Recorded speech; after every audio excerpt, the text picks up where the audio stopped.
Hello, and welcome to Quadratic Functions and Parabolas.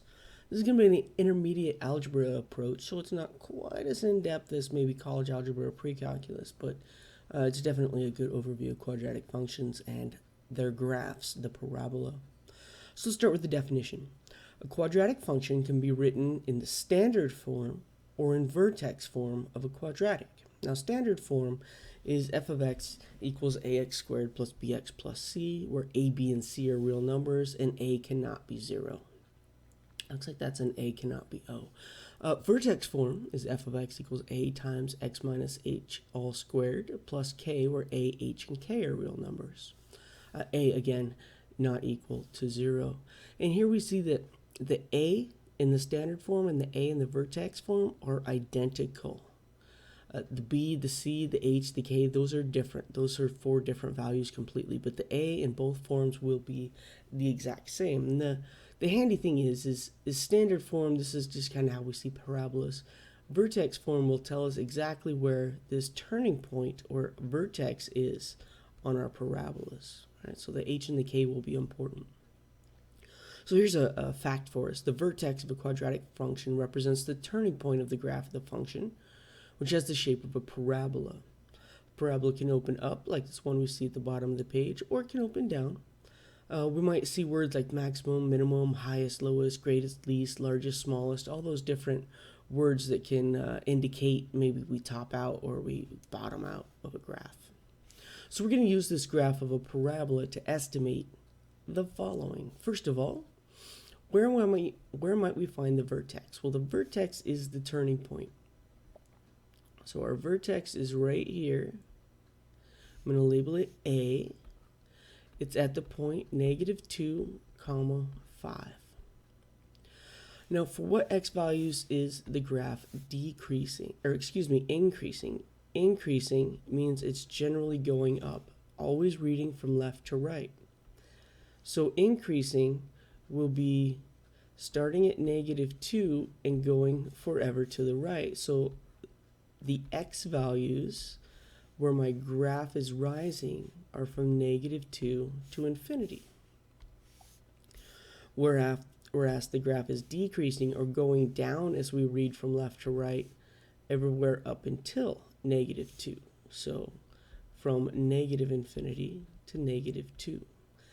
In general, we'll use parentheses as we don't increase at the point we're just kind of there.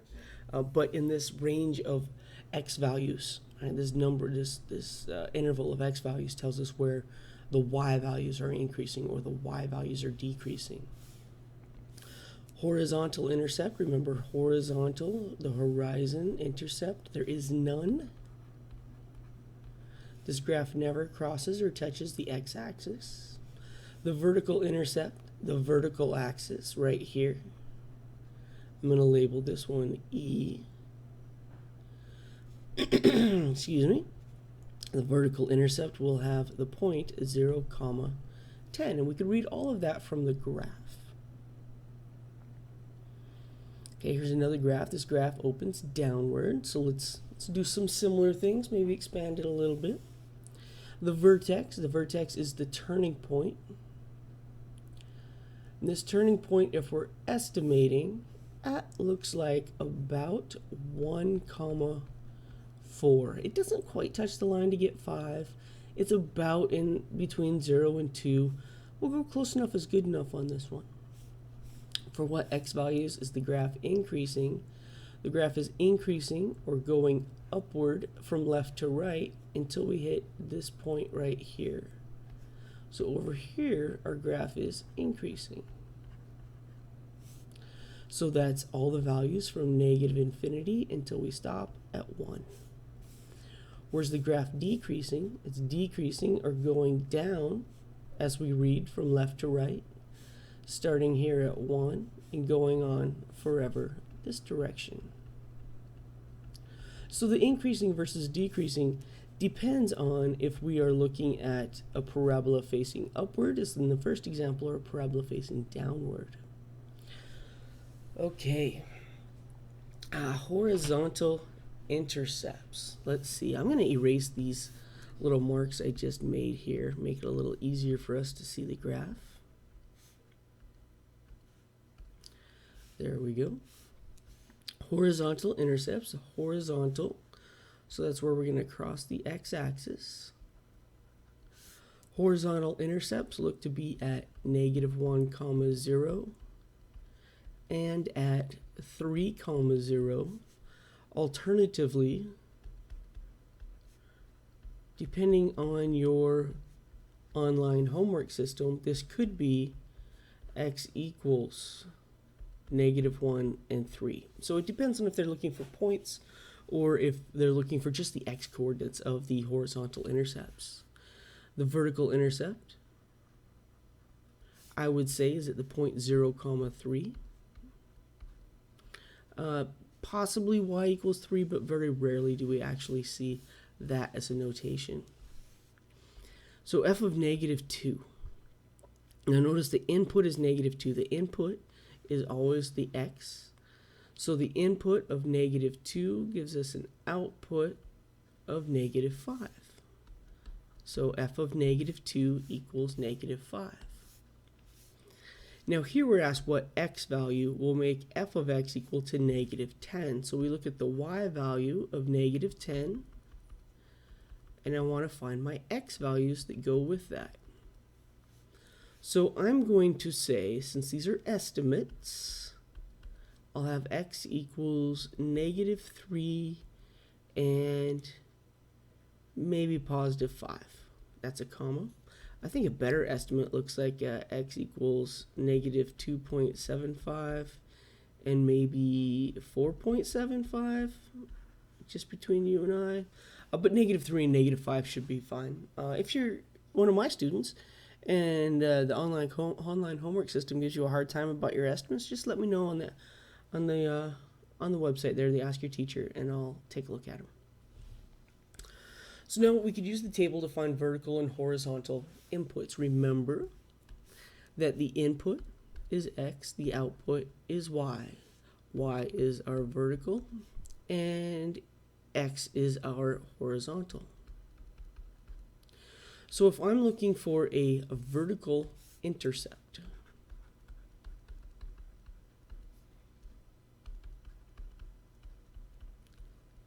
a vertical intercept has a horizontal component of 0. The vertical intercept is at 0, 9. Whereas a horizontal intercept will have an output of 0. Horizontal intercepts are at the points 3, 0 and 6, 0. All right, so we have to look for multiple outputs of 0 when we're looking for horizontal intercepts, but since this is a function, supposedly, I'm assuming there's only going to be one vertical intercept, but there could be multiple horizontal intercepts. Let's do the same thing.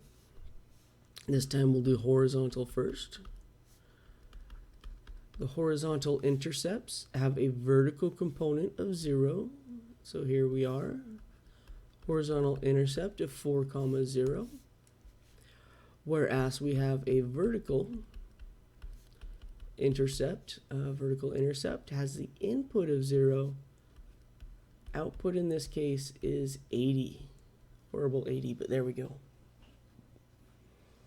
Fantastic. Okay, now we could create a scatter plot for the given set of data and determine what type of model, whether it's linear, quadratic, or other, would best fit the data. If it's quadratic, we're going to take a look at the estimate of the vertex and decide whether it's a minimum or a maximum.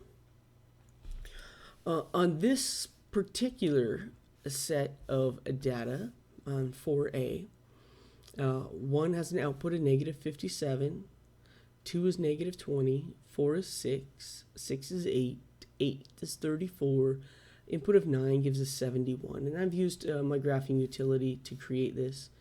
Notice how the graph definitely does not look like a line. It definitely does not look like a quadratic. So I would say that this is an other. It's not linear, a straight line. It's not quadratic, a parabola. So we're going to call that other. Here we have a graph with an output. We skip 1 and 2 completely. That's frustrating. It looks very linear. Actually, really well linear. It looks like we go up by 2.5 each time. So as I go up by 2.5, notice that this will go up by 5. From 3 to 8 will go up by 5, but that's because the x values went up by 2. So we can actually tell this is linear with a slope of 2.5 just by looking at the pattern. As you go raise x by 1, how does the y value change? Raise x by 1, how does the y value change? And so on. We can find that the slope is there. And our last example here, if we were trying to connect these, I would say that this is definitely quadratic in shape. And I would say that the vertex is definitely right here at this highest point. That looks like the point -2, 15.